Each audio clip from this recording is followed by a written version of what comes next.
Bears Don't Read. Isn't she cute? Yeah. By Emma Chichester Clark.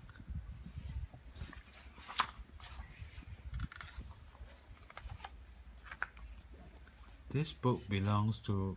Hey, there's a name. George. I wonder who's George. Most days, George sat on a bench at the edge of the woods. Oh, George is the bear. Oh, That's why the book belongs to him. wait. Wait. There's a footprint. Paw print. Oh, perfect. Most days, George sat on a bench at the edge of the woods and stared out at the distant hills. He wondered about life. Oh, life is lovely, he thought, tra-la-la and all that. But is this it? He wondered. Is this all there is? His brothers and sisters never wondered about anything. They were perfectly happy chatting, fishing, doing the usual bear things, and telling the same old stories over and over again. But George was bored. He didn't want to do the usual bear things anymore. He wanted other things. But what, he wondered. Then one day, as George was strolling through the forest, he found a book lying beneath a tree. Somebody must have lost it, he thought. How interesting. Inside it were pictures of a bear, just like him. On the other pages there were lots and lots of words. Each one, even the tiny ones, is saying something, he thought. If only I knew what it was. And this bear is having an exciting life, not like mine.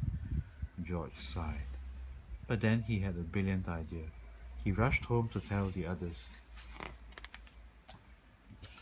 I'm going to town to find the owner of this book and ask them to teach me to read, he said. You don't want to go there, said his brother. They don't like bears in town. But I want to read, said George. That's just silly, said his sister. Bears don't read. Why can't you be happy doing normal bear things? But George would not be put off. He waved goodbye and headed towards the long road into town with the book under his arm. George walked for a whole day and a whole night, stopping to rest on a grassy hill under the sparkling sky. Before he slept, he opened the book again and gazed at the words. Already he felt that the world was a more interesting place. The next morning, George arose with the sun, and by midday he could see the town in the distance. He smiled. It looked lovely. There must be so many people who know how to read there, he thought, and lots of new stories they can tell me. But when he arrived, everyone was running. Some were even screaming. Wait! Cried George. He showed the book to a woman rushing by. Do you know whose this is? He asked. It's from the school! She shrieked and pointed to the red building. Bear! Somebody shouted. Call the police! How peculiar, George thought as he walked towards the school.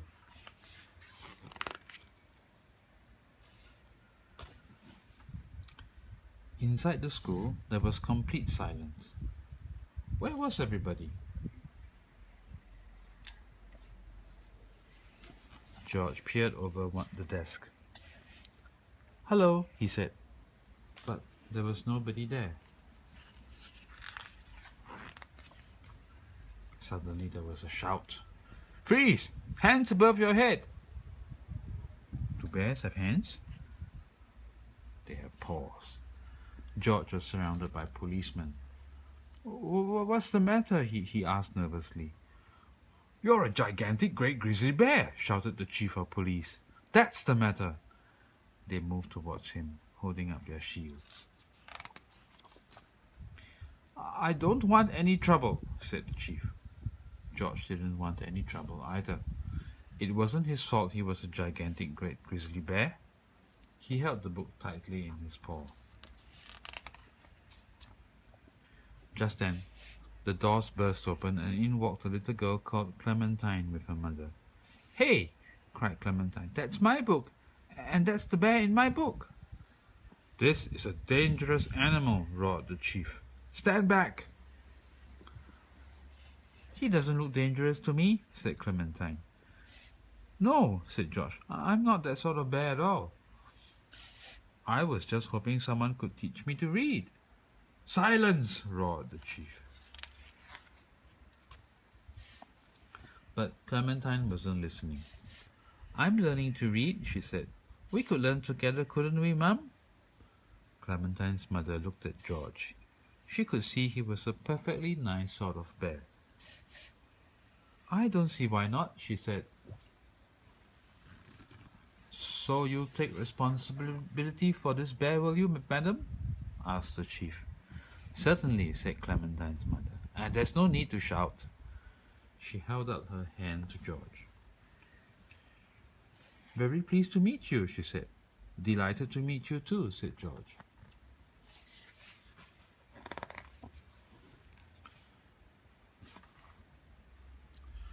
George moved into the summer house at the end of Clementine's garden, and each day, after school, Clementine showed him everything she'd learned.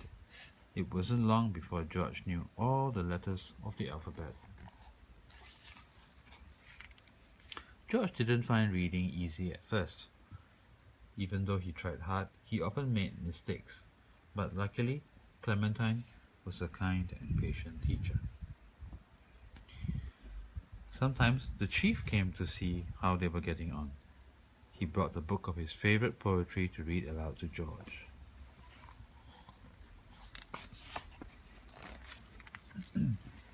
Then one day, Clementine said, "I bet you can read this whole book now, all by yourself." George opened it and began. Once upon a time, there was a large brown bear who found a book lying under a tree. He read the whole book all the way to the end. "Bravo!" said Clementine. "We knew you could do it." And for George, that was just the beginning. The end.